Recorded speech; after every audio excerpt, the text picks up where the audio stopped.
సాయుధరహితంగా పోరాటం తొలి మలిదశ తెలంగాణ ఉద్యమాల్లో అమరులైన వారి చరిత్ర కంటే అందులో రాజకీయ ప్రయోజనం పొందిన వారి గురించి ఎక్కువ చర్చ జరుగుతుందని ముఖ్యమంత్రి రేవంత్ రెడ్డి అన్నారు. ఇంత క్రితం అధికారంలోకి ఉన్న వారికి అనుకూలంగా చరిత్రను రాయించుకున్నారు. అదే నిజమని ప్రజలకు భ్రమ కల్పించారు అని వ్యాఖ్యానించారు. దీనివల్ల ప్రజలకి అసంపూర్తి తప్పుడు సమాచారం వెళ్తుందన్నారు.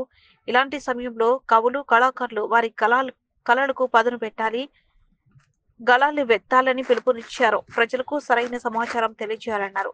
ఎన్టీఆర్ స్టేడియంలో ఏర్పాటు చేసిన 37వ హైదరాబాద్ బుక్ ఎయిర్ ను సాయంత్రం ఆయన ప్రారంభించి మాట్లాడారు. తమ ప్రభుత్వంలో తెలంగాణకు చెందిన మహనీయులకు సముచిత స్థానం కల్పిస్తున్నామని తెలిపారు. చరిత్రను చదివితేనే భవిష్యత్తుకు పునాదులు వేసుకోవచ్చన్న ఆలోచన క్రమంగా తగ్గుతున్న పరిస్థితులు కనిపిస్తున్నాయి.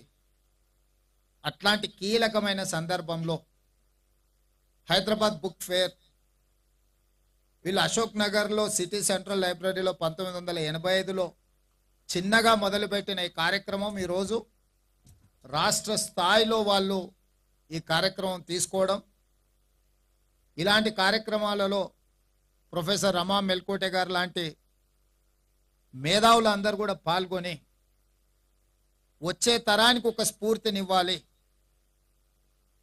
మనం చరిత్ర చదువుకుంటేనే భవిష్యత్తుకు సరైన మార్గాన్ని దిశను నిర్ధారించుకోగలము అన్న సందేశాన్ని వారి ద్వారా ఈ వేదిక ద్వారా చేరవేయవలసిన బాధ్యత మన అందరి మీద ఉన్నది. ఖచ్చితంగా తెలంగాణ రాష్ట్ర ప్రభుత్వం ఇలాంటి ప్రజలకు చేరువ కావాల్సిన కార్యక్రమాలను తప్పకుండా ప్రోత్సహిస్తుంది. ఈ కార్యక్రమంలో నా మంత్రివర్గ సహచరులే కాదు, నేను కూడా తప్పకుండా పాల్గొనడం ద్వారా ఈ సమాజం పట్ల మాకున్న సామాజిక బాధ్యతను మేము నెరవేర్చినట్టు అవుతుంది. ఎందుకంటే చాలా సందర్భాలలో 90% యాంత్రికంగా రాజకీయ అవసరాలకు అనుగుణంగా కొన్ని కార్యక్రమాలు జరుగుతుంటాయి. ఇలాంటి కార్యక్రమాలు సామాజిక స్పృహతోటి, సామాజిక చైతన్యంతో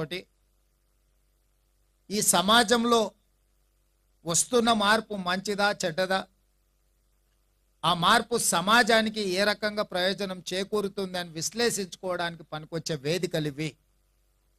ఇక్కడ చాలా పుస్తకాలు ఇక్కడికి వచ్చే వరకు చాలా మందికి ఇక్కడ ఉన్న ఎంత విజ్ఞానము ఎంత సమాచారం ఇక్కడ ఉందో చాలా మందికి కొత్త తరానికి తెలియదు.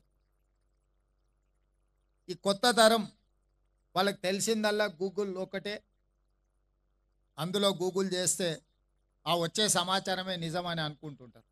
అందులో ఎవరో ఒకరు చేరవేసిన సమాచారమే మళ్ళీ వాళ్ళు చదువుకుంటున్నారు. అది వాస్తవం అవాస్తవానికి మధ్యలో there is an gap between truth and లై.